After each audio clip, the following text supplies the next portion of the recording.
Welcome to EV conversion checklist part 2. This one's all about voltage and power and how the system's going to work to propel the car forwards. A battery runs through its charge cycles. The way it works basically, the higher your charge, the higher the voltage of the battery, and the voltage will actually drop as you fall through the charge cycle.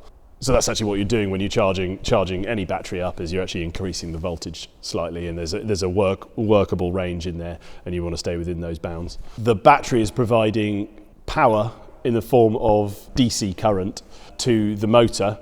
It's actually the inverter on the motor that receives the DC current, and then that inverter converts that into AC three-phase, which directly powers the coils in the motor to provide you the torque to drive forwards.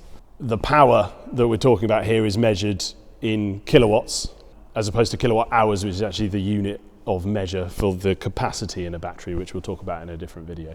One big thing to consider when speccing the battery for an EV system is actually the voltage range you want it to work in. So there's sort of two main brackets. There's high voltage and low voltage. Low voltage is actually still quite high voltage. It's 150 volts or thereabouts. A good example of a lower voltage system is a system using a Hyper 9 motor, which is a really popular choice with people building their own systems and professionals alike. It's perhaps a bit easier, a bit more accessible. You don't need quite as many batteries to get to that voltage. And then there's the high voltage system, which is typically up to and around 400 volts. Some even go, some OEMs even go up to 800 volts, but typically around 400 volts, and that's what all OEM spec vehicles are based on. What you need to know about the differences between those two, the most important thing to look at is how the power is drawn. The higher the voltage, then the lower the current can be for a given power output. Mainly current that creates the heat in the systems, in the cables, in the windings. You'll need thicker cables to handle the current, and therefore if there's more heat, that's more losses, therefore the efficiency is lower. Overall high voltage is better, that's why the OEMs have gone there. It's more efficient, and it can handle the higher powers much better. In terms of delivering power, electric motors are actually extremely simple. There's typically a fixed maximum torque that they'll give, and they'll do that across their entire RPM range.